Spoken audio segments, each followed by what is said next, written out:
to the PRO Media Network, the next level in entertainment.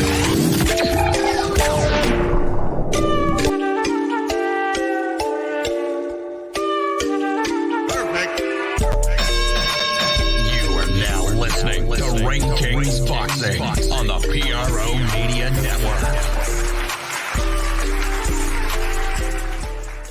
All right, fam. Welcome to another episode of Ring Kings Boxing. We up in this thing. Shout out to the fam. I'm Big Q chiming in on this episode of Ring Kings Boxing. Just pretty much a recap of what happened this past Saturday in the world of boxing, and they had some really good fights that really kind of led the way. We kind of looking at the fight that happened between Teofimo Lopez and Josh Taylor beating Lopez, but Teofimo Lopez proved, man, that styles make fights. He looked pretty spry in the fight. Taylor didn't look comfortable in the fight, and you can see that Teofimo was able to move around. He had some spirit with him, and he was able to affect Josh Taylor a lot in this fight and pretty much put on a show. So shout out to Teofimo Lopez for handling the business in the matchup against Taylor, taking the belts and everything. Just terrific. And then kind of pulled a exciting move too on the back end of it, and we're gonna cover this in the episode of Ring Kings Boxing. As after the fight, he kind of looked at and talked about retiring, and if you look at the social media, he's saying he's stepping away from the game. So we'll see how true this is. He's just 25 years of age. He win the belts, like he got up there and he was able to beat Loma to get the belts. Wasn't able to defend it. He lost it against Cambosis. And then, of course, he gets him moves up in weight, takes him from Taylor, and then, decides, hey, man, I'm 25. I'm just going to step away from the game. I did this and that. We'll cover that today as well. One of the best fights that I have to just talk about is the Jaime Munguia fight versus Sergiy Derevyanchenko. Just, was a very stern opponent against Jaime Munguia. Now, we're going to talk about this fight because, to me, I think this was probably the most entertaining fight of this past weekend in the boxing world, just to keep it $115 with you on it. I mean, you want to watch this fight, go back. If you hadn't seen it, just, look it up online. This was a really interesting fight from round 1 to round 12. And even though we understand that Sergiy is not the fighter he used to, but he's a very tough opponent, to deal with. And he's definitely a step up in competition for Jaime. And Jaime, he just showed some weaknesses, Jaime Munguia's style, as he's looking to get more higher profile fights. Now, we know Jaime is a guy that is he's a pressure fighter. He tried to go for the knockout most of the time, and he has a strong chin. He took a lot of abuse in this one from Sergiy in this fight. So we're going to cover this fight, which I think probably was the best fight night. And then, of course, the Adrien Broner fight. We'll talk a little bit about that as he defeated Bill Hutchinson in the comeback bout. He was out of boxing for a while, dealing with all kind of stuff. He teamed up with Adrien King, got in shape, and actually went on with the fight against Hutchinson. I mean, a lot of people, I didn't expect Adrien Broner to lose this fight. I knew he would win this fight, and it would be a pretty simple fight for Adrien Broner to have after being out of the ring for so long. He didn't look the same Adrien Broner to me. He's a little older. Not a lot of head movement, not a lot of speed there. A lot of ring rust too, but he was able to get the dub, so he's building on that. So anyway, let's get into these fight. Rio spoke about being thankful. All right, and here go the post-fight reaction to Teofimo, man. Congratulations once again to Teofimo Lopez, man. You can tell that he's been dealing with a lot with his family, but this was his reaction after the fight after he beat Josh Taylor. Here we go. Steve Gray scores the bout 115-113. Joe Pasquale scores the bout 115-113. And Benoit Roussel scores the bout 117-111 for your winner by unanimous decision. And new WBO Lineal Junior Welterweight Champion of the World, the Takeover, Teofimo Lopez! The Takeover, who at one point when he started this ascent to get back said it's going to be now the take back. He's back. He did it. He's on top of the world again. And now he's with Bernardo, the new junior welterweight champion of the world. Bernardo, Teofimo, I know that's the belt that means a lot to you right now, but no, that's the ring too, baby. I know, but I gotta wear it right now. Hold on, that's 100 years. You can't do that. You disrespecting boxing right now. The other belt. You're disrespecting boxing right now. What kind of shit is that? Hey, Teofimo, hold on. We're on the network right now. You last time you were in this ring, you questioned whether you had it or not. What did you prove tonight? Huh? What did you prove tonight after questioning whether you had it or not last time you were in this ring? Listen, I just want to thank God first. He has given me this glorified win. I'm so thankful right now. It's been a long time coming. We just beat the #1 ranked guy, #1 champion, lineal world champion, Josh Taylor, former undisputed world champion, 2-time undisputed world champion, Teofimo Lopez. You talked about how you were comfortable with southpaws. How were you able to decipher, Josh, I do want to say one thing. I think I let my emotions get the best of me. I do not want to take your life. I want you to go back to your family, my man. And I apologize as a man. All right? Fun and games. So fun and games. I never took it to heart anyway. Yeah, I feel you. It's more than that to hurt my feelings. It's more I than got that. you. Walk me through how you were able to decipher his southpaw stance and be so dominant tonight. Josh Taylor, man, he's a tough dude, man. And I can see why he beat so many fighters. But you gotta counter the counterpuncher. You gotta outsmart the man and get in there, and I did that. I think I did enough. And this is what it's all about. I question myself for a good reason. You guys don't understand. I've always been my worst critic, and you guys got a little glimpse of it, but I just gotta ask you one thing and one thing only. Do I still got it? Right? Answer from the crowd. The other thing, you talked about going back to being gordo tonight. Explain to the fans what that means. Slick boxer gordo, man. If you know, you know. So this is all what it is, man. I'm so grateful. It was just all about fixing what we needed to. That's why I don't leave my coach. I trust in him a lot, and I knew there was something going on, and God showed us the tools that we needed to bring back Slick Boxer Gordo, and we won tonight. Before I go to Josh, I want to ask you one thing. You hold the belts now. Hey, He wants to do it again. You hold the belts, though. Who do you want next at 140 pounds? Really, my next battle is actually in court for my son. So that's really what's my next battle. I'm not really focused on who I'm going to fight next. And, to my son, Liam, Yaddy loves you so much. I told you, punchy, punchy, punchies. All right, Teofimo Lopez fam chiming in. That was his post-start analysis. As always, very entertaining and interesting. A fighter.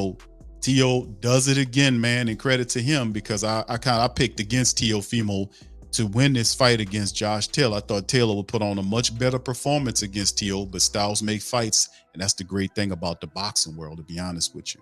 And then this happened. Teofimo Lopez claims to be retired in the aftermath of his massive win over Josh Taylor, the new champion, thinking about hanging his gloves at just 25 years of age. Now, you don't see this often, but, he might feel like he's accomplished enough and it's time to go. Now, he had some stuff that he was dealing with, and he might see that he needs to do other stuff in life. So we kind of see it from the opposite side so many times. So after silencing his doubters on Saturday night with a brilliant performance to win the WBO junior welterweight title from Josh Taylor, Teofimo Lopez is claiming he's retired. Lopez first told assembled media about the possibility of retirement during his post-fight interview and followed up with the post on Instagram.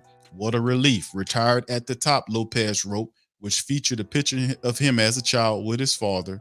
Thank you, boxing, for this amazing life you've provided myself and my entire loved ones. The greatest. So there you go. For Lopez, just 21, displayed erratic behavior increasing after his shocking loss to Kambosos, which cost Lopez his status as the unified lightweight champion. For that reason alone, many will question the sincerity of Lopez's retirement claims, especially in the immediate wake of the bout with Taylor. Now, Lopez entering the ring for Saturday night's fight as an underdog after a trio of uninspired performances and facing a bigger, stronger fighter in Taylor, as he done when he was the underdog in 2020, bout when he then unified the lightweight champion Vasily Lomachenko, Lopez turned into a fantastic effort, dominating the fight with speed and angles that left Taylor befuddled. Lopez has been battling complicated situations outside of the ring, including turmoil within his family and a contentious divorce and custody battle that may have been the main catalyst for his statements to the reporters after his win. So what do you guys think about Teofimo Lopez saying that he's gonna hang this sucker up? What do you guys think about Lopez hanging it up? Now, he put on a really good performance in both the fights against Lomachenko to get the belts, and then he put on another really good performance against Josh Taylor. I thought really truthfully, man, I thought Josh Taylor was going to come in this fight and perform a lot better. He wasn't as active as I thought he usually would be, and it's just credit to Teofimo, who was the better fighter in the matchup. He just came in there and just discombobulated the man. He was moving, he was, dancing, he was putting on the show. And Taylor, I don't know what was wrong with Taylor. And like they said, styles make fights, man. And Teo was able to beat him, and the judges put it as unanimous. So who's seen that coming? A lot of people had Josh Taylor, and I thought it Josh Taylor too would be a guy that would be able to put Teofimo into retirement, and look like Teofimo put his own self in retirement, if you believe the claims of him claiming to be retired directly after the fight. So a lot of emotions is swirling. We know he's been dealing with some issues at home. I was reading about some stuff. He's dealing with some mental issues as well. So he might feel like, man, I did this. Now I can move on. I done made my money. I done made my claim. Now I can kind of get peace at 25 years old. If this is real, man, we're going to have to see what's going on. So y'all chime in. Let me know how y'all feel about Teofimo Lopez and Josh Taylor in the comment section, in the chat. Let me know. Shout out to the boxing fam. All right, let's move on to the next one. In this one here, Jaime Munguia took on Sergiy Derevyanchenko Saturday night as well. And this, to me, was the best fight of Saturday night. If you want to talk about rock'em sock'em action from round one, opening bell, all the way to the end of the fight, this is the fight that you guys need to go back and look at. Go back and check it out, because this was a phenomenal fight. Even though Derevyanchenko is not the same fighter he was from several years ago, he still was able to really challenge Jaime Munguia, who a lot of people are thinking Jaime Munguia is trying to move up and get bigger fights.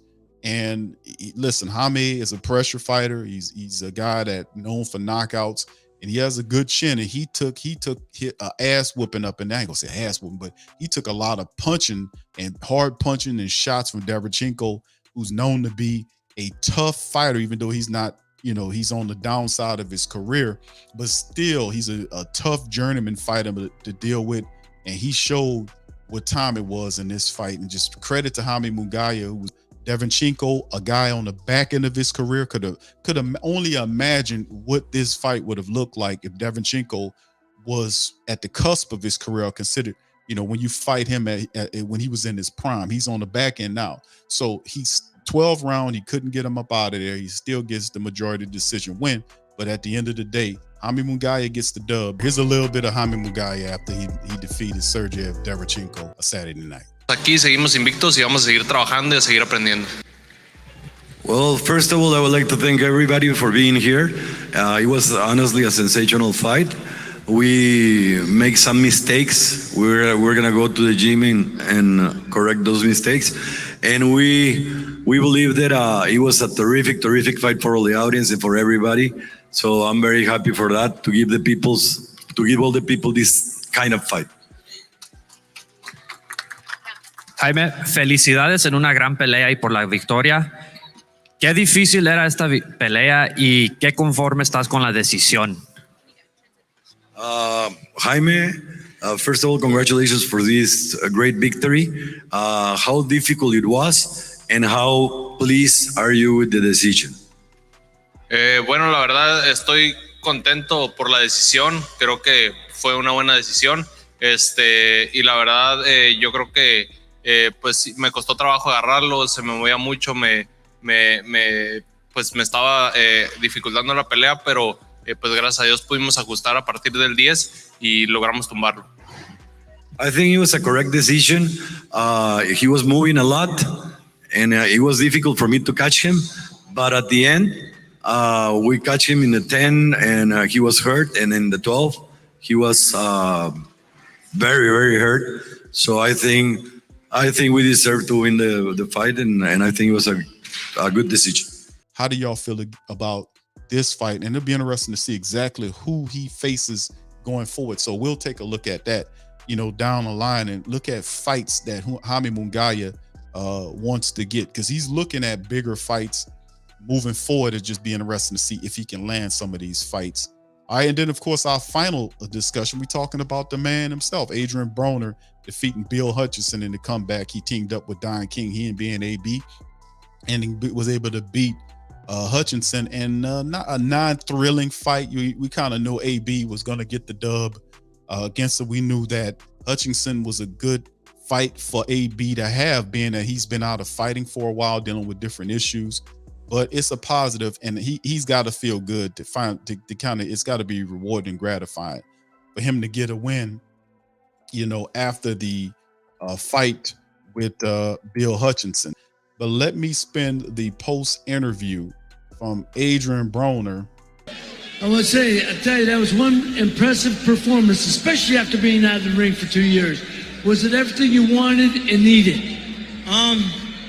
It wasn't everything it was everything I wanted, but it wasn't everything I needed. Right now, I need some pussy. Oh, God. Oh, God. Oh, God. Okay.